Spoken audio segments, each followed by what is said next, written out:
Good morning, everyone, and welcome back to some more K-pop news. The K-pop news that I have for you all this morning is on how it seems that ever since Twice had their concert this past June at the SoFi Stadium, it seems that that concert that Twice had is now the 10th highest grossing K-pop concert ever. What does this mean? That means that out of all of the concerts that K-pop groups had, no one has ever come close to beating Twice's concert that they had at the SoFi Stadium, since Twice's concert that they had over there is the 10th highest grossing K-pop concert ever. Also, this means that a lot of people, in fact, did go see Twice's concert. And for me, I remember when I went to go see Twice's concert at the SoFi Stadium, and then when I heard that there was over 60,000 people there, that to me literally did shock me. And for me, not to mention, the entire concert was so good. Like, some of my favorite parts out of the entire concert has to be, like I keep on saying, the solo stages. And for me, some of my most favorite solo stages from Twice's concert has to be Twice's Taeyang playing the piano, Twice's Nayeon's performance of her song called Pop, and lastly, Twice's Sana dancing to her song. But let me know your thoughts are on this Twice news that has come out this morning. The next K-pop news that I have is on how KBS reports that there are two other celebrities that are suspected of drug abuse in the Lee Sung-kyu's case. And it says right here that this was all said by a witness, and she confessed that there were two other celebrities that had either indulged in drugs or could be suspected of it. During the investigations, the madam changed her stance, clearing the allegations against G Dragon. She also named a different famous actor as part of the drug abuse case. And then she then testified that she never saw G Dragon take drugs with her own two eyes. She instead testified that a famous actor who visited the establishment with G Dragon could have taken drugs. She claimed that in the bathroom where cocaine was located, not only did G Dragon do so, but the famous actor had visited the bathroom once or twice, staying for a long time. He didn't drink, but his eyes were out of focus. She also claimed with certainty that another famous singer had taken drugs. The madam had indulged in drugs herself at an acquaintance's house, taking varieties that were on a tray. The famous singer had then made a comment that the cocaine was good. During the investigations, the famous singer had also sent the madam a message saying, "Yeah, I did it." He did not specify what it was. And this is the photo in which a lot of people are now believing that these two people right here is one, a famous actor, and two, another famous singer. For me, I really am so curious to find out if this is true or not. And if this does turn out to be true, then I cannot wait to see on who the other famous singer is that is, like in this case, and is reported to have also done the same thing that Lee Sung Kyu did. But let me know your thoughts are on this K-pop news and on who you think is the K-pop singer that did this as well. The next K-pop news that I have is on how it seems that Yuju One, who left K-pop boy group named Fantasy Boys, has just lost their legal dispute with Funky Studio, because it says right here.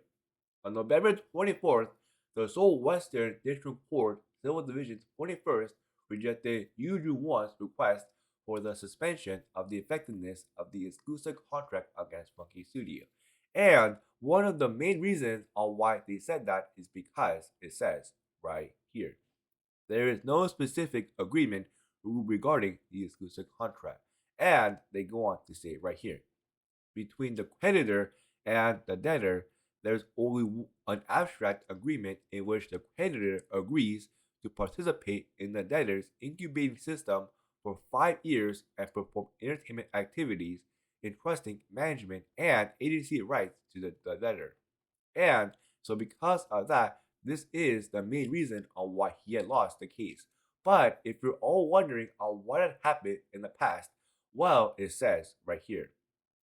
Previously, Yoo Jung-won, who was selected as the first place in the Fantasy Boys debut group, continuously claimed unfair demands in terms of profit sharing, clothing, etc., compared to the other members. He did not join Fantasy Boys before the official debut of the group and had filed a lawsuit against Funky Studio for the suspension of the exclusive contract. Accordingly, Funky Studio then filed a 3 billion won damage suit against Yoo Jung-won, leading to a legal battle. Throughout this process, Funky Studio revealed that Yoo Jung-won's side made more demands than other members based on his victory on the program, causing a stir.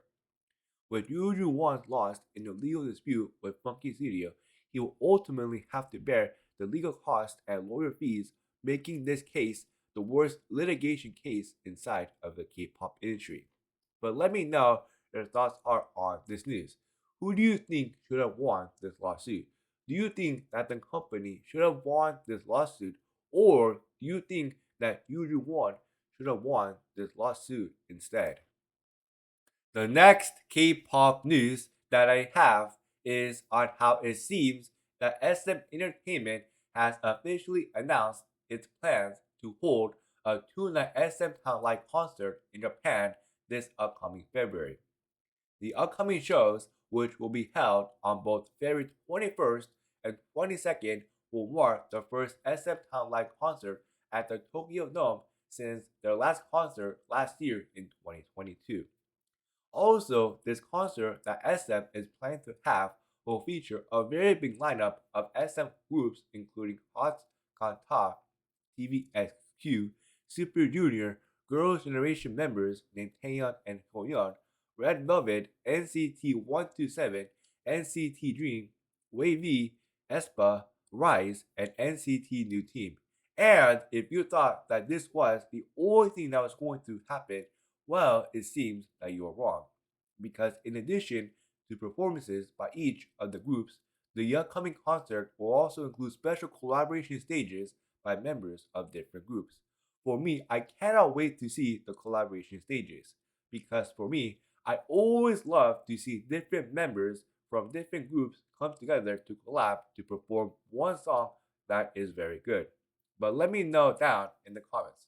Are you going to try to see this concert live next year in February? The next K-pop news that I have is on how it seems that SSERAFIM'S song called Anti-Fragile has now become their first music video ever to hit 200 million views, because it says right here. SSERAFIM has just reached an exciting new milestone on YouTube. On November 25th at approximately 1:03 p.m. Korean Standard Time, the SSERAFIM music video for the 2022 hit song called Anti-Fragile surpassed 200 million views on YouTube, making it their first music video ever to surpass this goal. And if you take a look here, the SSERAFIM song right now has over 200 million views on YouTube. For me, I totally agree with this, because Anti-Fragile to me is SSERAFIM'S best song that has ever come out. And on top of that, the entire music video was so much fun to watch. So if you are a new fan of K-pop and if you're looking for new songs to listen to, please make sure to give SSERAFIM's song called Anti-Fragile a listen. The next K-pop news that I have is on how it seems that in the latest episode of Music Core, Red Velvet was able to win their very first award for their new song that they had released called Chill Kill. I would just love to congratulate Red Velvet on getting their very first award on this music show, and I know that this one award that Red Velvet got is one of many more awards that Red Velvet is most likely going to win in the future. So, if you still have not heard their new song yet, or if you are a new K-pop fan looking for songs to listen to, please make sure to give Red Velvet's new song called She'll Kill a listen today. The final K-pop news that I have is on how it seems that the November singer brand reputation rankings have all been announced. And it says right here, the Korean Business Research Institute has revealed this month's brand reputation rankings for singers. All of the rankings were determined through an analysis of singers' media coverage, consumer participation, interaction, and community awareness indexes using big data collected from October 25th to November 25th, meaning that in 1 month they were able to collect all of this data from all of the groups that are a part of brand reputation rankings. And it seems that based on their criteria and based on their rankings, it seems that once again in this month, in November, it seems that New Jeans is at number one. And if you're all wondering on where Twice is, it seems that Twice is at number 14 on their list. But let me know your thoughts are on this K-pop news. And with all of that, that is the end of today's news. And if you really did enjoy the video, please make sure to like and subscribe for more K-pop news like this. And I will see you all later. Have a good rest of the day. Bye.